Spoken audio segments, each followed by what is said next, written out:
Hey, let's continue. Yeah. So we were just at the point where we were talking about as the transactions flow into the network, if you've got them, it gets harder and harder to make a block. So there are kind of two questions. The first is, why does this tax attackers but not honest nodes? And the second is something that proof of stake people will say, oh, well, this isn't a solution because there's another problem. Problem, maybe we can talk about first. Problem is you're using money to make blocks. So if I'm an attacker, why can't I just spend my own money to make blocks? Right? Because if I'm an attacker, I send the transactions to myself and it's worth a lot. And so I make a block, I get the block reward, make another block. So this seems to break. And I think this is one of the problems people have with it, is that the more technically inclined you are, you'll be like, oh, I've thought through this problem. It doesn't work because of circular fee attacks. And that's where the hashing lottery comes in to fix it. Because in order to get your money back, you don't just get your money when you make a block, right? Like, we've disadvantaged people who are deeper in the network. But when a block is made, we start this mining puzzle. And that mining puzzle is what determines who actually gets paid. So the reason you can't just, if you're an attacker, you can't just make blocks yourself, is because you've got to pay those mining costs. So you could produce a block, burn all of this money to release a payment, and you'd get the whole payment because you're the only person doing routing work in this block.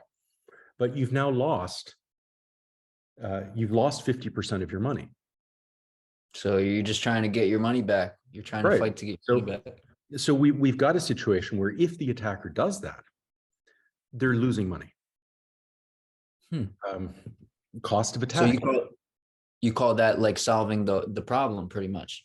Well, it's an example of one attack vector. Like, how do you, there's the tax on making blocks is that it gets harder and harder to make a block the deeper you are in the network. So honest nodes don't care, right? Like, it's going to penalize honest nodes that are really deep in the network.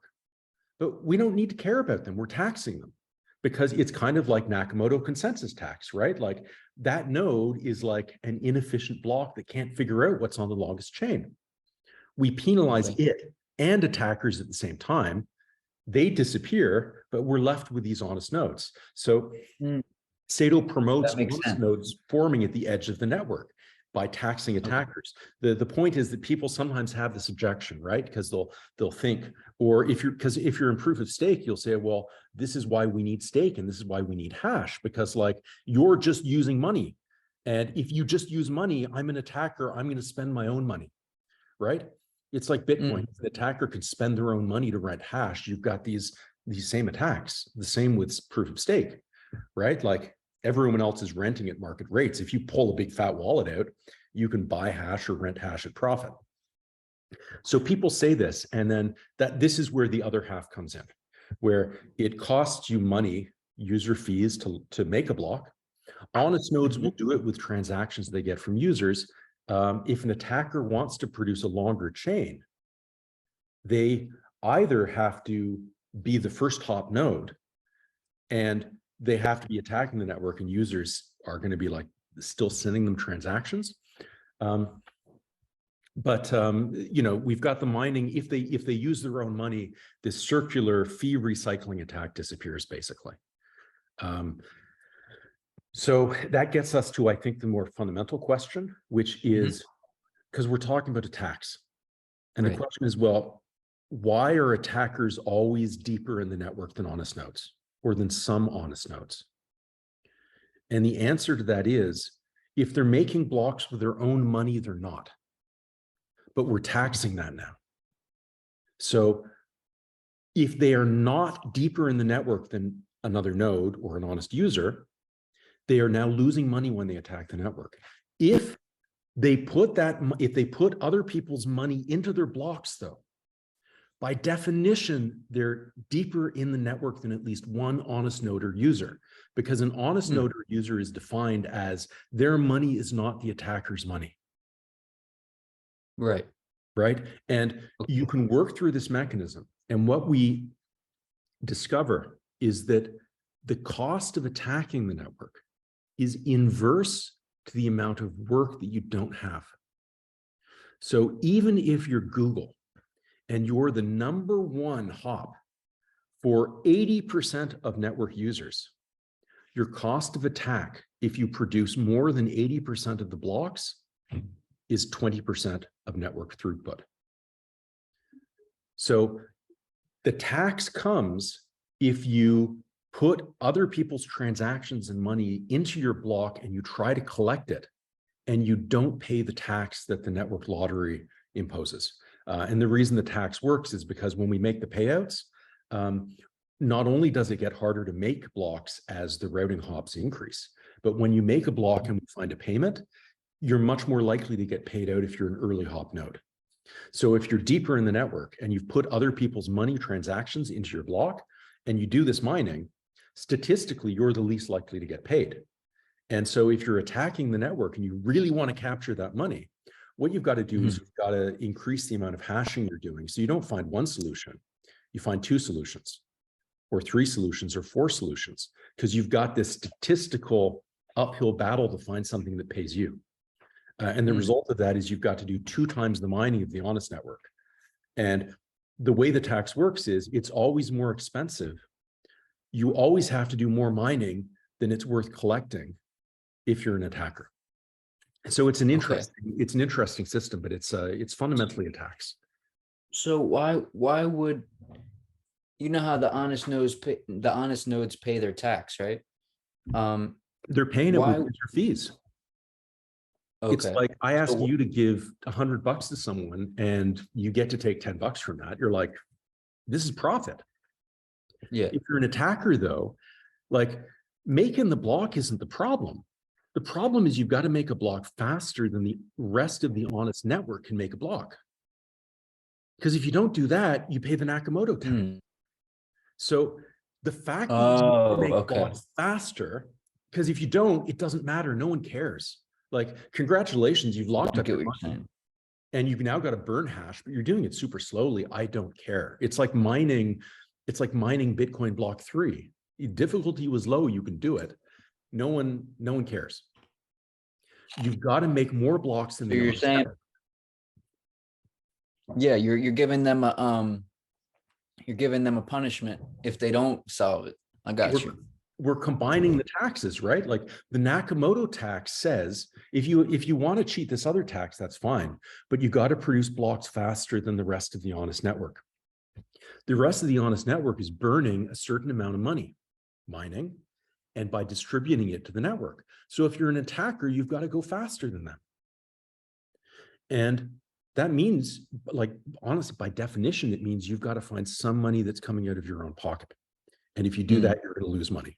And how much money comes out of your pocket depends on, it's the proportion of the work where you're not the most advantaged in the network.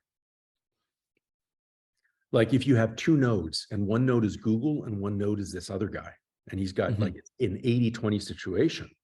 Google's profitable if it makes 8 out of 10 blocks. And this guy's profitable if he makes 2 out of 10 blocks. As soon as Google tries to make 9 out of 10, either they need to make the honest payout to this guy, in which case is that an attack? He's still getting paid. The transactions are still going into the blocks. The network's working exactly as expected. Or Google's burning money trying to steal that money from him because their hashing costs go way up. Yeah, I don't think I'm really being clear on this, but it's like the Nakamoto tax forces you to run at a certain speed. And running at a certain speed forces you to be burning a certain amount of money. And if you're deeper in the network, you're way more inefficient at burning money because the honest fees in the network are like, you can't use them as efficiently as other people can. So you overcome that barrier by using your own money, because it's, if you use your own money, that's highly efficient for you, but the system forces you to burn a certain amount of everyone's money. So all of a sudden you're burning your own money to do this, and there's a cost of attack there. Okay. So it's burning everyone's money, which the attacker hoped it was going to be his money, which Right, like you're trying to move, like, what are you trying to do? Well, you're trying to do something that it's only an attack if it stops other people from being able to do things on the network in equal access, right? So if everybody sends you their transactions, like, let's take a worst case scenario. We got one guy producing blocks. Everyone sends them those transactions as a second hop node. Now, if that guy produces blocks and everybody gets paid the amount they're supposed to be paid as the first hop routing node, that means the block producer is going to get like 33% of 50% of the network fees, right? Because half goes to miners and half goes to routers. That block producer is a second hop. They're going to get half of what those first hop nodes get. So there's 50% of money left, and the honest nodes will get 66% of it. So I think that's like 16 or 17% goes to Google. If Google wants to do anything to increase its revenue over 16 or 17% of fee inflows, it's got to be doing things that attack the other people in the network, and it's got to do things that force it to lose money. That's what Saito does. And so all of a sudden, we've got this situation where the biggest people in the network, they can't bully you around. There's no way for coalitions to form that are at some advantage, because the only thing you can do is lose money. Like, are you going to team up with these other people so that both of you lose money together? Like, okay. But the honest network just sits and it watches you burn your money. And like, it's one of the really interesting things about Saito. What the attacker technically has to do is they have to become the highest fee paying user in the network. And in that situation, it's like, is that an attack? Yeah. Like, if someone wants almost like you're almost helping the network. You're a user. Yeah. Like, the network is designed to do this. The point of the network is to serve the highest fee paying transactions in aggregate, because that gets highest security, right? And you do get these wonderful defenses with Saito where, like, if the attacker does it and some user is pissed off, well, the user can increase their fees. And if the user increases their fees, the cost of attack for the attacker goes way up. So it's a wonderful system. It's really counterintuitive to people, but it's much simpler. Wow. And, maybe I can make one point that you can kind of see coming out of the proof of stake system, because what they're trying to do is they're trying to redefine what Satoshi invented as being the same thing as what Leslie Lamport invented. And so you often see people come with this, they'll say, oh, what you've got is you've got a Sybil resistance layer on the outside wrapping around a consensus that makes honest majority assumptions. And it's like, and they say, this is the way all consensus systems are. And it's like, no, this is the way proof of stake and proof of work are. And they have 50% attacks because these Sybil defensive mechanisms are majority voting systems. In Saito, this entire worldview collapses because all of a sudden the consensus layer is taxing stuff. And if the consensus layer is taxing things, the consensus layer is providing Sybil resistance, because that's what Sybil resistance is. It's a tax. Right. So there, one of the reasons I think people really do struggle if they're deeply in proof of stake circles is they've got this worldview. And they use this worldview to structure their thinking. And Saito is just different because we don't need this two-system bit, because consensus is able to impose this additional tax. Interesting. Like, it's fun too, because it's a fun mental game when you kind of play with it. Because sometimes I sit here and I say, I don't know how he even got to that. Well, but it's Richard. It's the same thing. Like, Richard and I would joke where we say it takes people about 6 months to get it, because for the first 6 months, you're like, does this really work? Because your mind is going in circles, because it's a circular problem, right? Like, you produce a block and you get paid. And then if you got money and we're charging people money to make blocks, well, you produce another block and you kind of go through circles and you think, well, does this really work? Are there problems we haven't thought of? And there's usually a couple of points where people go, oh my God, it breaks. You're in the shower one day and you go, oh my God, it breaks. And you kind of step back and you go through it and you go, oh, no, the tax comes from here, or, oh, the tax comes from here, That's kind of interesting. I wonder if it's like, I mean, I don't want to get into it, but I wonder if it's like kind of spiritual because, I mean, so how many years after Bitcoin did you figure this out? Or did you, come up with it? 2017. It was the spring to summer of 2017. I mean, I'd say you pretty much, like, of all the possibilities that you might have thought of, I feel like, I don't know, you came up with it pretty quick.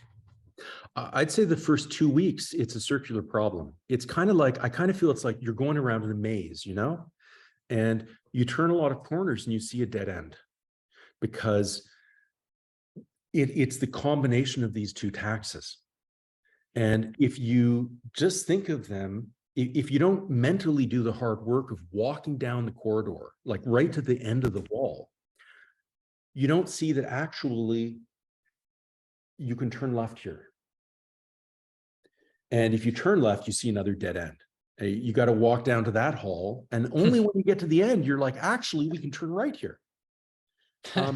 And so unless you really kind of are able to think through these circular situations, it's tough because most people will give up.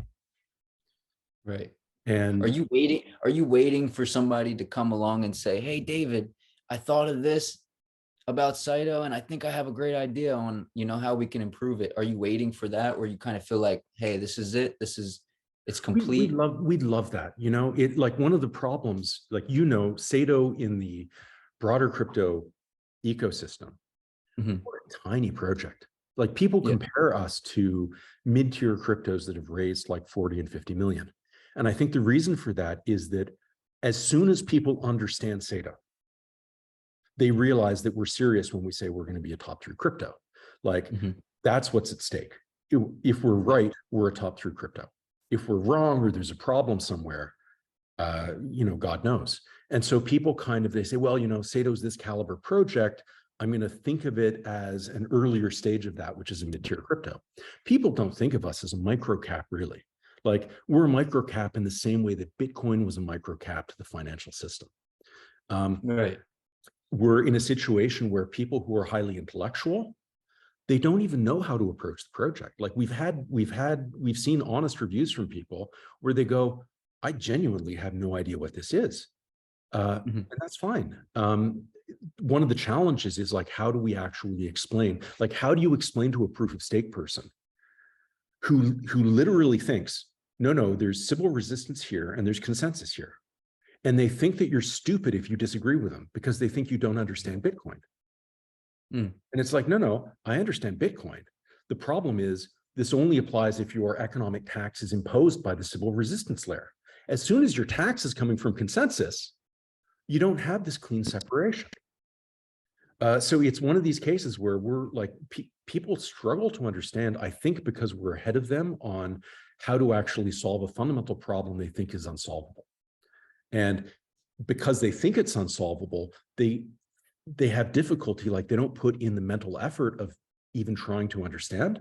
But the people that do, they go, oh, Yeah. like, That's one thing I see with you is that you put in all the mental effort, you sit here and go back and forth in your mind and try to find the answers. So the maybe nobody's community. got that far. Well, no, the Maybe nobody. community does. Like, this is what I love about Yeah, what they we're have. doing. Like, we're coming out of essentially the wasteland. Like, Beijing is a desert. So if you want a mental concept for what's happening, it's, it's like, it's coming from this part of the world mentally, physically, that is kind of off of people's radar.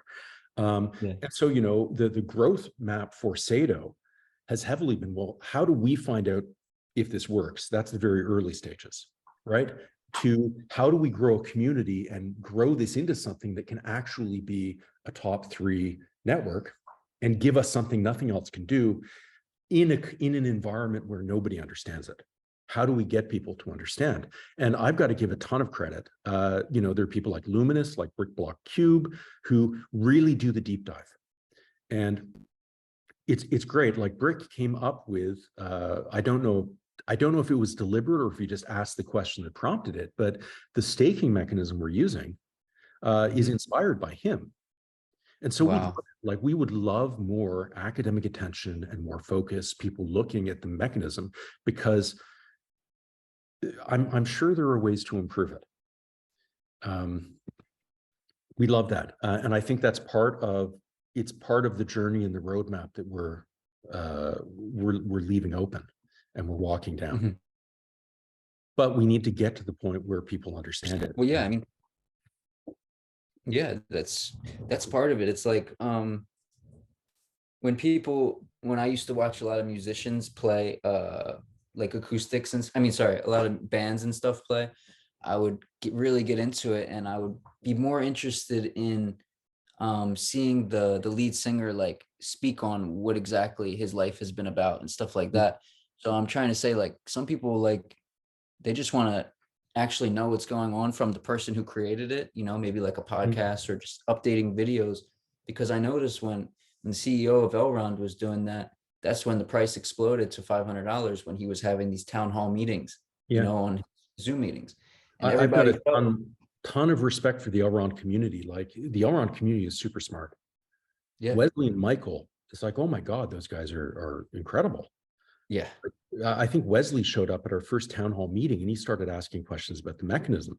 And at the start, you're kind of like, well, who is this guy? Right? Like, it's good, but he doesn't ask one question, he asks like 5. And then it's like, no, like this is exactly the sort of engagement that you wish the crypto community had. Yeah, And he kind of came out of nowhere with an army, you know, talking about Saito. So that was like, I don't know where you would ever see something like that. You know, we're adding Elrond support reasonably shortly. Actually, this stuff is coming. I kind of feel badly that we've been so delayed on it, although it's because we've been trying different things, and partly we've been looking for better ways to promote Elrond. But yeah, like the community is great, and you know, I get skeptical and disappointed at times with the academic side of engagement, because I kind of feel like, look, these are academics. They've got a moral responsibility to try to understand. And like, why is it my responsibility to be telling them that maybe if your consensus mechanism taxes, you don't need this, you don't need to slap your tax on the outside? Or alternately, you could say, look, if you're slapping a tax on the outside, maybe it's not about honest majority assumptions. Maybe it's about economic rationality, right? And you know, and then Richard goes like, David, why do you expect them to understand? That dude, he's so level-headed. You know, Richard's an amazing co-founder. The community is amazing. You know, we're so lucky, and we're lucky to have, you know, like you let's set up a podcast and let's chat about things. This is what needs to happen to achieve fundamental change, you know? I know how far it goes. You know, it went from me making a video on, you know, on my phone, just after learning some information about a crypto project, I'd make a video on my phone, like a raw video. I noticed that other people cared about it too. So if, you know, you can't underestimate power of video, you know? You can't underestimate the power of sincerity too, because like in the bull market, everyone's like, oh, yada, yada, and they're shilling cryptos. And exactly, you know, there's a ton of noise, but there's a hunger for signal. And I think one of the big issues is that, you know, a lot of people are here for profit and speculation, and that's great. And, you know, fast money often crowds out fundamentals. We need people to be aware of, like for Saito, we want people to be aware of exactly what we are, right? Yeah. Like, this is what we're doing. This is the roadmap. You can judge us by it. But, you know what's cool is I feel like that crash was kind of good because it kind of put everybody on a level playing field, all the cryptos, you know, to say, okay, now you guys are all back to this point. Who's actually is the real crypto that has a community behind it, that understands it, has no bullshit involved, you know, is not, the CEO isn't talking about price speculation. Yeah. That's what we're waiting for, you know? So Yeah, I mean, we're doing really well. Like interestingly, it's also the other thing about the bull market. Like everyone's lost money, so like your relative performance versus other things doesn't seem that impressive. We've gone up, I think, for about like 4.2 times ETH to almost 5. Um, wow. I really credit the community. Like but it's also more and more people are understanding. Mhm. Um, and It yeah, seems like Saito is perfect for this age, you know, of people like researching and learning. You see like Joe Rogan getting so big because everybody cares about education now, and like people don't want to see bullshit on YouTube anymore.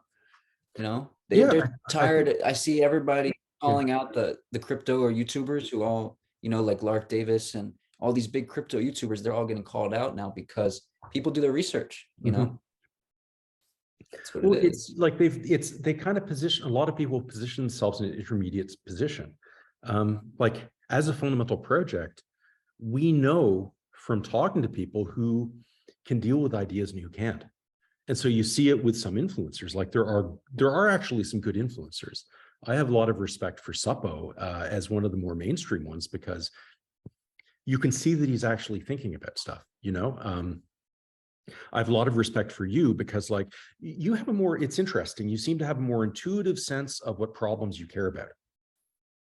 And it means you're somehow able to be much more exploratory when you think about ideas than a lot of other people. Like a lot of other people, they're like, okay, let me focus on tokenomics or something. And like, you're like, okay, tokenomics matter if you're playing DeFi Ponzi schemes. Right. We don't like it locks them down to playing DeFi Ponzi schemes. Hmm. Um, Yeah, it's more about exactly. It's like you say, it's about economy. It's about what's needed in right now, and it's about if you have a solid idea, can it push forward to a bunch of people? yeah. Like, you know, Well, I mean, because it's partly also that we don't see Saito, like the goal is building the network. It's not creating a speculation game. right, right, right, right. You get speculators because the network is open, because Hmm. it's an open network with egalitarian access. Like you can't stop people from treating that as money. Right. But it's like, it's not a DeFi game where you're playing an incentive structure with fees that people may or may not need to pay. Like, it's one of the real questions no one asks. They're like, why do people even pay fees on these networks? Right. People like, it's like Bitcoin pays fees, so we can charge fees and we can use those fees to play these financial games. It's like, well, It's kind of like you and Richard have come along and said, you know what, before this crypto gets out of hand and people start losing the idea of what's really going on here, mm, we're, you know, setting this in stone what is actually going on because you guys have. I think people are already lost. I think in Right. 2017, when there was the ICO boom, because before that, like before that 2017 boom, every project I can think of, like the speculative nonsense was like Litecoin. Like, like Dogecoin was Yeah. 2015. It was something like that. Like, but you've got one thing that's doing something. Like Dogecoin was the meme. Like Litecoin was a monetized analogy, like silver to Bitcoin's gold. And that's the silly stuff. Otherwise, there was a lot of stuff like Namecoin, where it's whether it works or not, it's trying to do something.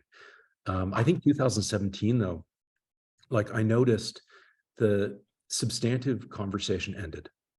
You Mhm. couldn't really talk to people about how Bitcoin should scale. The fork wars were over. BTC had won, and it was on this path where if you criticize proof of work plus Nakamoto consensus, whatever, go to BCH, do this other thing, conversation stops. And Ethereum, I think Ethereum stepped in basically because it was the number 2 coin willing to scale. And we're now at a point 5 years later where the scaling issues with Ethereum are starting to be more apparent. Mm. But yeah, And what like do you 5 years ago, 5 years is a long time. People lose focus. People today, they don't even remember, like, why does Bitcoin pay fees? Oh, because you got to pay for mining. Shit, I could go Originally, on and on. I could go on and on about how distracted people are. So yeah, for to talk about blockchain and people to understand really what's going on, yeah. that's why it's so impressive to me what you're trying to say. And, It's and like they get like, it's also, people get lost in their analogies, you know? people might come back in 100 years looking at this video and say, oh, this is what he was trying to say about blockchain, you know? I think people will understand reasonably quickly, but I think that means like 5 years. I think we're a left field project, and people aren't going to understand and aren't going to understand and aren't going to understand. And then it's going to be obvious. And every network is going to want to implement routing SIGs, at least for a payout, right? Because like, look at Ethereum and Infura. Like JP Morgan just invested in, JP Morgan owns a significant chunk of Infura. Like, are those guys really an open access protocol provider? Of course not. They're going to be like, JP Morgan doesn't buy businesses that offer 2% returns on investment. They think there's a lot better ways to make money here. And it's not eking like a trivial transaction fee from users, like if you're monetizing a choke point. And if you've got a choke point, you're not an open network. So it's either a bad investment or they're very smart. And so what do you really hope people take away from this interview? Because we're obviously going to do a lot more. So what's like a strong point from this? I have no idea. It's gone in a weird direction. Like, it's been so abstract. I don't think I've been eloquent. I think if people think about blockchains as mechanisms that tax attackers, I think that's a really useful perspective to have. Because if you start with that, you can see that the 51% attack is the point where the tax stops applying equally to everyone. Okay. And if you look at Saito and you think, like, it's a bit weird, like, why is someone deeper in the network an attacker? And it's because in Saito, they need to spend their own money to produce a faster chain, and we're taxing money through the hash power lottery. Like, it gets a bit messy cognitively if you don't get it. But it's a useful model, I think, especially in circles where you've got proof of stake people saying, oh, let's just create closure. Like, that's a taxation mechanism. It's like mining. You just have little trap doors for these attackers everywhere, pretty much. Yeah, it's the analogy. This is Richards. He said it's like you've got this. It's like whack-a-mole is the analogy I use. He's like, it's like you've got this bubble under your phone, like under that phone screen, and so you want to use the lower part of the screen. You push it up, and then you're like, oh, you can use the lower part of the screen, but you've just moved it. And because the problem is economic, anything you do technically to solve the problem here just pushes it somewhere else, because the problem fundamentally is about the willingness of people to do things in an economic system. And so if you incentivize this, you implicitly are taking money away from here, you're unincentivizing. It's why most of the Ethereum solutions involve users paying higher fees, like EIP 1559. It's like, you're going to pay a higher fee and we're going to burn some of this. And it's like, oh, wow, we found a technical solution. It's like, no, you've just doubled your fees. Right. Like, that's not a solution. It's not an economically viable solution, because all of a sudden the network is less competitive against anything like Saito that doesn't need to do it. Like, last thing I'm going to ask, why do you think that Vitalik wasn't able to come up with that? He didn't do enough thinking, or is that what you're trying to say? No, he's really smart. I think he's trapped. He's one of the few people that have actually thought down to the economic layer. I think the scalability trilemma comes from him realizing, like, he's giving all of his money to miners and stakers, right? Vitalik's a genius, he actually looks at the problem. He's like, well, why can't whatever I do, if I think of something that gets that money to someone else, my cost of attack goes down. Like, that's the scalability trilemma. It's like your money goes in three places. You can buy a lot of machines, decentralization. You can buy a couple of, you can upgrade them to increase scale, or you can buy hashing or staking. This is what gives you security. If you want to spend more money on either of these two, the money has to come from the other points of the triangle. So people don't understand the scalability trilemma. It's an economic problem. They think anything I can do that will help scale is a solution to this problem. And it's like, no, because your problem your problem is not arbitrary levels of scale. Your problem is that wherever you are, however fat you've scaled the network, you've got this economic problem, right? And if you take any money, if you want to increase these at that point in equilibrium, you've got to defund security, right? But Vitalik's, he's got an intuitive sense of it, and he thinks technically. The other thing, he wrote a wonderful paper on discouragement attacks in 2018. And again, it's the same thing. He's one of the few people that is capable of going down to the economic layer. Like what he's writing about, a discouragement attack is, can I do something that discourages you from participating in the network? Right. Like, it's like, if I hash at a loss, you go away. And then I own the network. So he's thinking of that in the context of staking, right? Because staking is a mechanism of closure. If I stake for less profit than everyone else, their profit rates go down and they leave. And suddenly I have 51% of the staking table. And because I own 51% of the staking table, I can censor the network and I can keep them from coming back in. Discouragement attack. It's like, it's an economic attack. And he looks at it, he says, well, this is impossible to solve. Saito solves it, by the way, but he says it's impossible to solve. One of the reasons is he can't tell the difference between attackers and honest nodes. So how do you solve it? Because like, you've got this economic mechanism. So he's thinking of things. He's like, can we, if an attacker comes in, can we force the stakers to stick around? Well, if you force the stakers to stick around, you're lowering their profits. If you lower their profits, you increase the risk. If you increase the risk, people are less likely to stake in the first place, right? So he's thinking through all of these things, and he's thinking through them on a level that's much better than almost anyone else in the POS space. Like, I criticize Vitalik sometimes, but it's from a position of respect because he gets down there. But he says, I can't tell the difference between attackers and honest nodes, so it's a symmetrical problem and there's no solution. And so he comes up with a name for it: scalability trilemma, discouragement attack, declares the problem impossible to solve, and he goes right back up to the tech level. It's a fundamental problem with POS because then what happens is less talented developers and people who can't think down to that level, they say things like, well, this is an unsolvable problem. This is a fundamental problem with blockchain. And can you, oh wait, go ahead. You can finish that part. No, stop me. I mean, the problem is. I was gonna say, you talked with, you said you mentioned this to Vitalik before. I just want to let people know that. And yeah, we used to be in a WeChat group in China back when like Ethereum was just starting out, and I don't think he knows me personally. We've chatted on several occasions. The dude's super busy right now.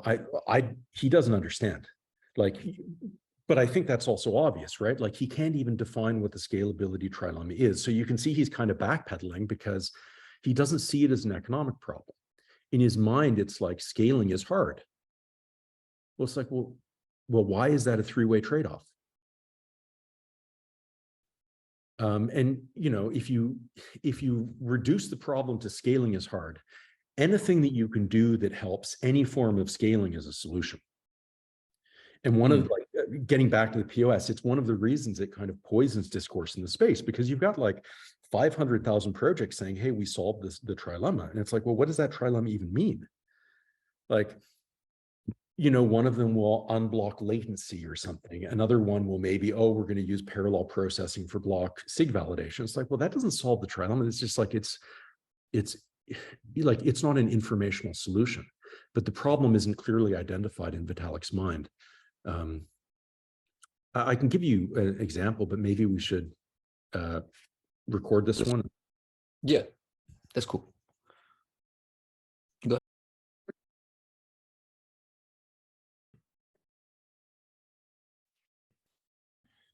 All right, we're ready. Hey, Sean. Maybe I'll just pick up with why the question you asked. Like, you asked about Vitalik, and I think I can explain why I think he doesn't see it. Because, like, with that discouragement attack, he goes down to the economic level and he notices that, like, anything that he does that makes life harder for the attacker also makes it harder for honest nodes, right? Like if you make it more difficult to start staking, Right. you benefit the attacker when they control the staking table. Hmm. You do anything to punish, to keep honest nodes around, you reduce their willingness to stake in the first place. So he's got this situation. He says, well, I can't tell who an attacker is and who an honest node is. And so he says, this problem, theoretically, it's unsolvable, or it's a really hard problem. Saito solves it. Therefore, he comes back up. I had one encounter with him on Reddit where I tried to point this out, and he says, but you can't do it. You can't tell the difference between attackers and honest nodes. That's just axiomatic for him. And he's right that you can't look at any participant and you can't say this guy's honest and this guy's malicious. But Saito taxes the behavior that all attackers exhibit and some honest nodes might, just like Bitcoin does. And so he kind of comes up with this idea that is then, well, I've thought this through and here's the problem. And it prevents him from understanding a solution that works on a different level. I think Vitalik will get it when he thinks through it. And I think he's really going to enjoy it when he finally gets it. But I think he's busy, and I don't think that's going to happen until a much larger percent of the crypto industry understands. And I think by that point, that one eureka moment where he's just gonna be sitting there and at his house and be like, I got it. He was right. David was right. There's going to be a point in time where he's like, well, okay, I'll spend some time thinking about it. Like it's a credibility. You're gonna have to, right? Oh, absolutely. I mean, I think we're the only crypto mechanism that works. I think proof of stake will lead to closure, and people are going to develop more and more complicated arguments for why that's okay. Like they're going to redefine what decentralization means. Like they're already doing that. Like decentralization now means that you're not controlled by Google. It's like, really? How about openness or like egalitarian participation? That's what you want. Decentralization is another measure of network topology. But yeah, I think he'll get it. I look forward to it. I think it would benefit the space. I think there's probably a bunch of people out there who, when they understand, like Brick, they can come to us and say, I think you should actually do this. And we'll look at it and we'll say, oh my God, you're right, we should. That's awesome. And also, what was I going to say? Okay, so Saito has staking, you said, right? Yeah. Okay. I don't really understand how the staking works, because I remember you said there's a whole different way that it goes, but we can break that down in another episode if you want to. If you want, I can explain the problem maybe. And the problem is, if you look at the classic Saito design, we say you make a block and then you make a golden ticket to unlock the payment, right? The problem is you can't control when you find a mining solution.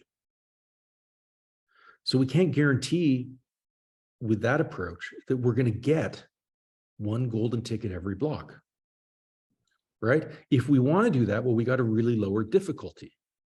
So stuff like this, like we've put a ton of thought into this. We understand, but it's kind of tough to explain. But that's the fundamental problem. It's like with mining, with that kind of expensive process, you can't control when you find a solution. So either you lower, one thing you can say, oh, well, we're happy just burning half of the money, because that's a solution, right? Like half of the time, there's no solution, 50% of the blocks, their money just vanishes. The problem is that we don't think that's good, because that's a massively deflationary network, right? Like it's not going to be economically stable. And so what we do is we say, we're going to adjust difficulty so that every 2 blocks on average, we get one that has a solution. You could also theoretically do it by having multiple golden tickets per block and dividing up the block reward and paying out like, oh, this block is more golden tickets and that block has less and it averages out. Okay. But what staking is it says we're not expecting a hashing solution all the time. So we're going to try to turn staking into something that's exactly the same. It's pulling money away from the block producer, because that's the problem.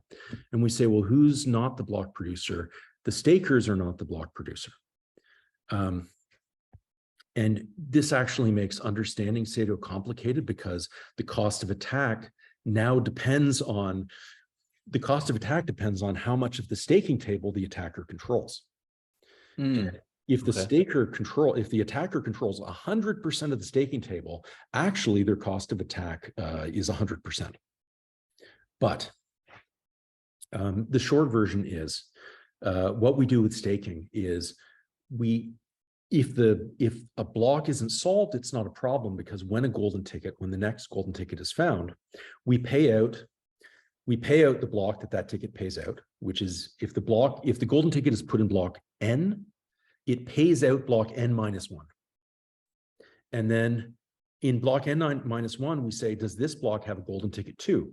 And if it doesn't, we say, okay, we're going to take the money that wasn't paid out, that we would otherwise be destroying, and we're going to add it to a staking treasury, and we're going to use that money to pay stakers.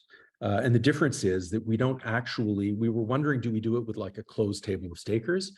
And we've got a better way of doing it, which is we take advantage of the fact that the blockchain is just looping.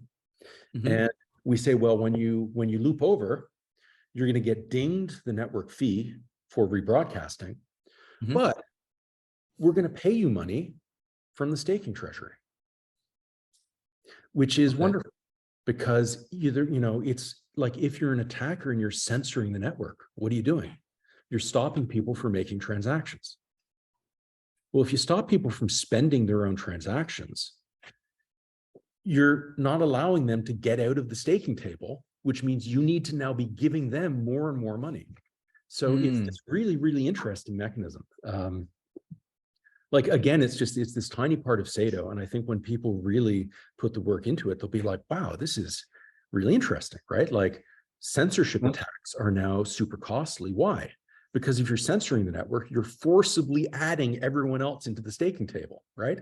So you're reducing your chance of getting a payout from the staking table, and that pushes your costs up too.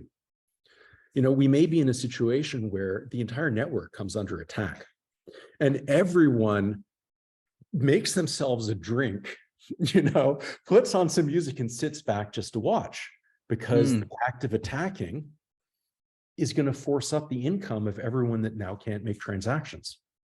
We'll see. It's new. It's exciting for us. Wow. So you're not even stressed about an attack. You just want to see how it really works. Well, it's like I said, the attacker is the highest paying user in the network now. Right. And with the staking mechanism, what we're doing is we're replacing mining. There's this, it has other advantages, right? Like, the classic version is 50% routing, 50% mining. This is 50% routing, 25% staking, 25% mining. Cost of attack actually goes up, because what the attacker has to do is they have to find a golden ticket that pays them in 2 blocks, not just 1.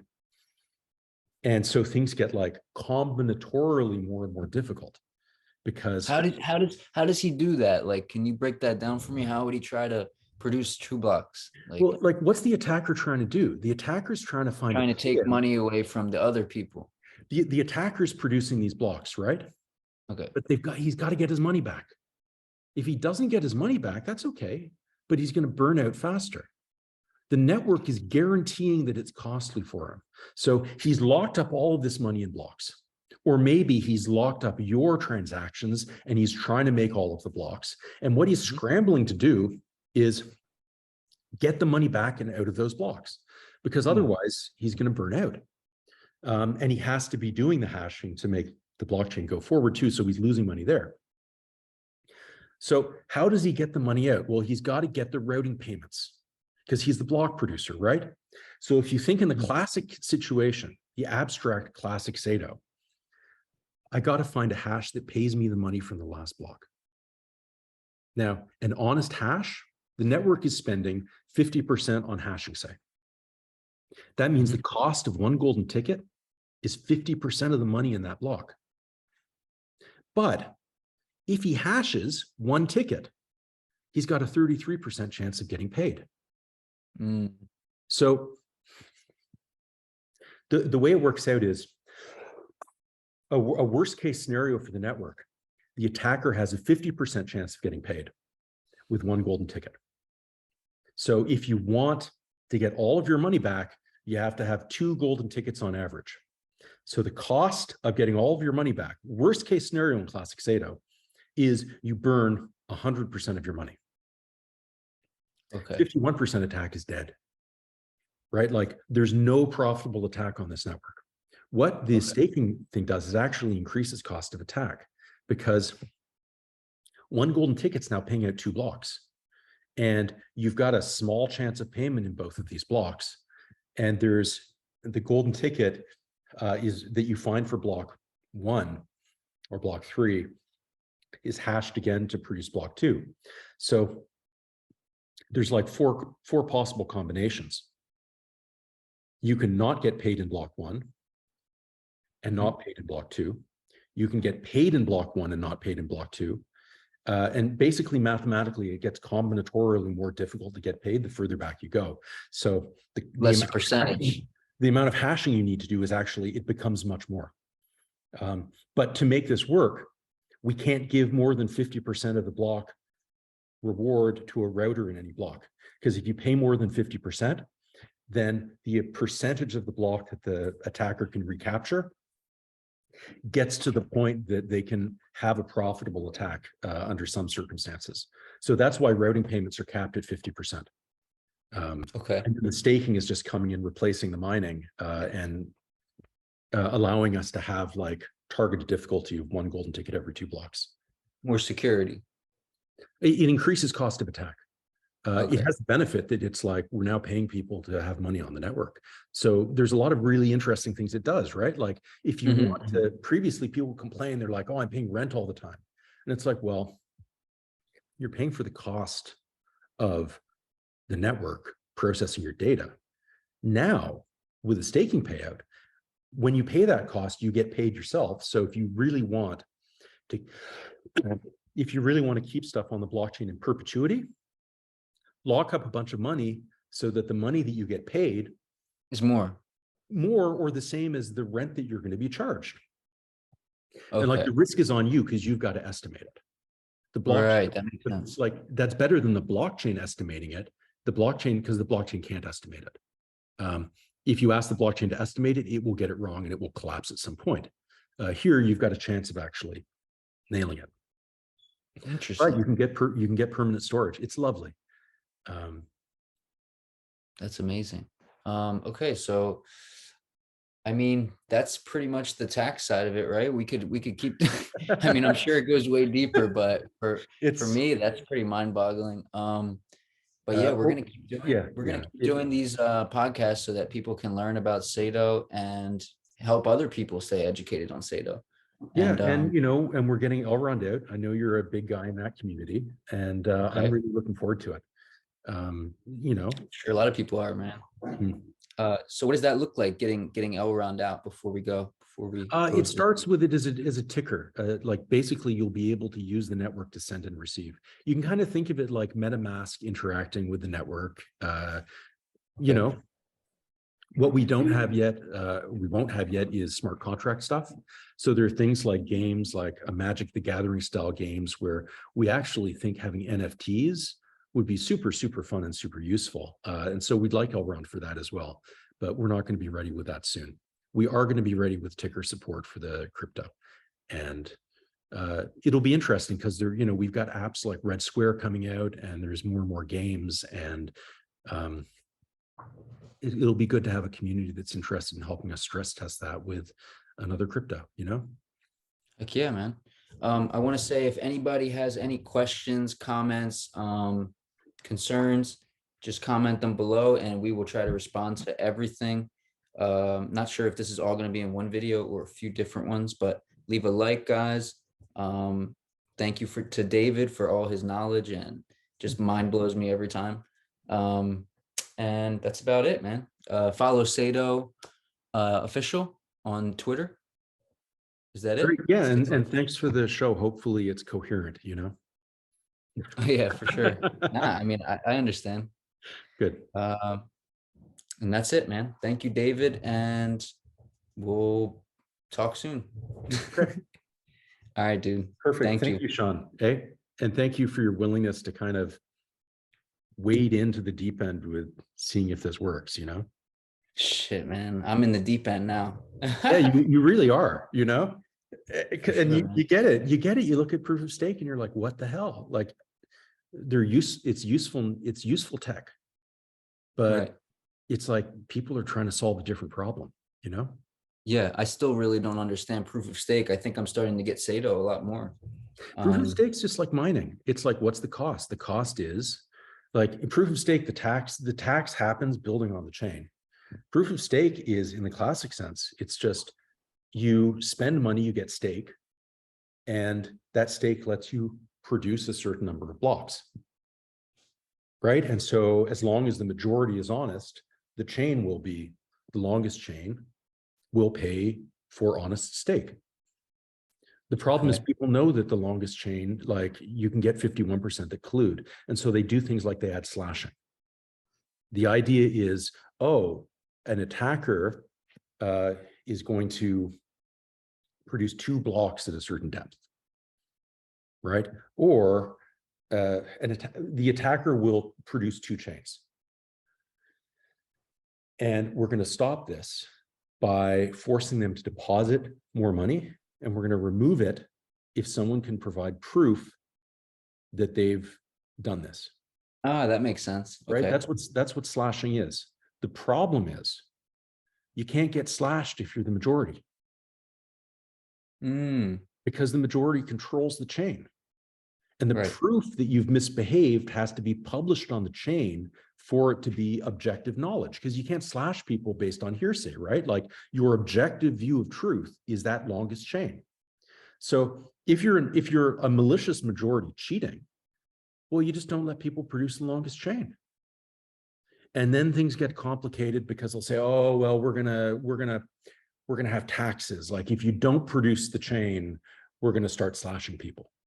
But all of those approaches, all of a sudden, there's like 34% of the network that can just refuse to cooperate. It's called halting attacks, right? Like it's the phone screen bubble problem where they're pushing it around like, oh, we've got finality and we've added halting attacks, right? So like Facebook can buy 30% of the network and it can forcibly stop Ethereum. Well, Mm, why might it do this? It might do this if it's launching Facebook Ethereum, hmm, right?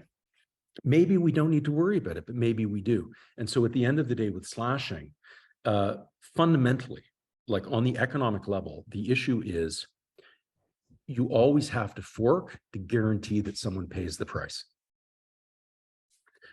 But if you have to fork, what have you really accomplished? With Saito, you're always paying the price block by block. Yeah, it's it's proof of stake and it's slashable proof of stake. They're 2 different things.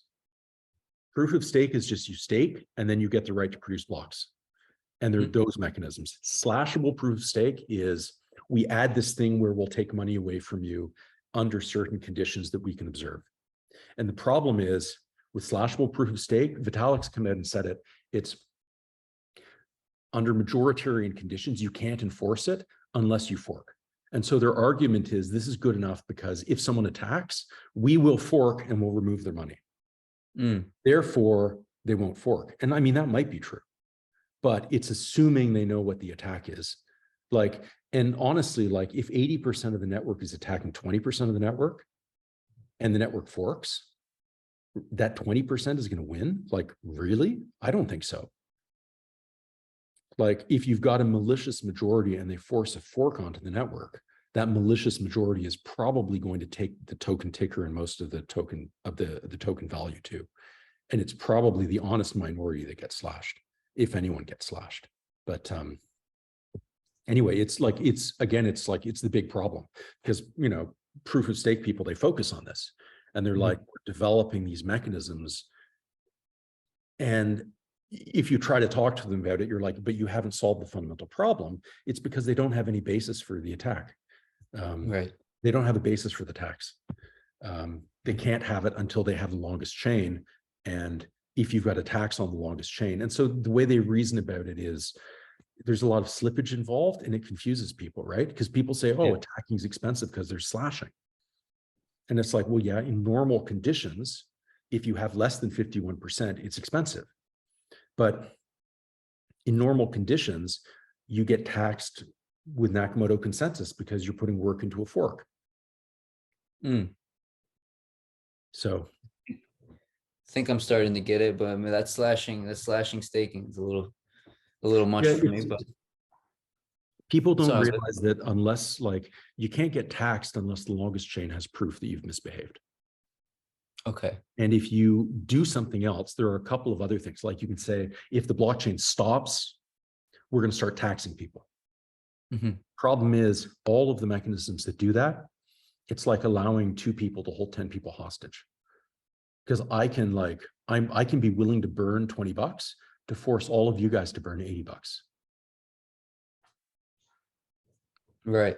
Okay, I got you. And if I can attack that way economically, like there's all these new problems. Like I can blackmail you. Like I'm happy to burn 20% of my money if we don't do this network upgrade because I want to do this. Right? Like it changes the nature of what people are assuming happens. Like Bitcoin's super easy. It's supposed to be expensive to attack the network. And so Sato's solution it's a totally different kind of solution, because it's like, we're going to do what Bitcoin did. We're just not going to stop the cost at 51%. And they're like, well, what's your adversarial model? I hope some people that are smarter than me can watch this video. I'll tell you what, I do look forward to seeing your property in Ecuador at some point. Oh, for sure, man. So I'm excited to hear more podcasts from you. And anybody else? I got a question for you, actually. Are you building there, or are you just buying it as an investment? Oh, I'm expecting to live there. So you're So going to I'm build buying like a it. house and Yeah, I'm gonna build a house. And other than that, I have 10 acres, so I could do a whole bunch of stuff. So right now I'm just gonna build a house so that I don't have to pay rent when I go over there. yeah. And that's the plan for right now. Cool. Well, I look forward to updates. I would look into it if I didn't have a place here. 2 beach properties is probably too much, Where's your other place at in Chile? You said? I'd love to have a place in Chile. I love Chile. I've never been to Ecuador. It might be like leagues better, I heard Colombia, where you were, was also just fantastic. Oh yeah, it's great, man. It's great, but the crime is pretty bad right now after the COVID,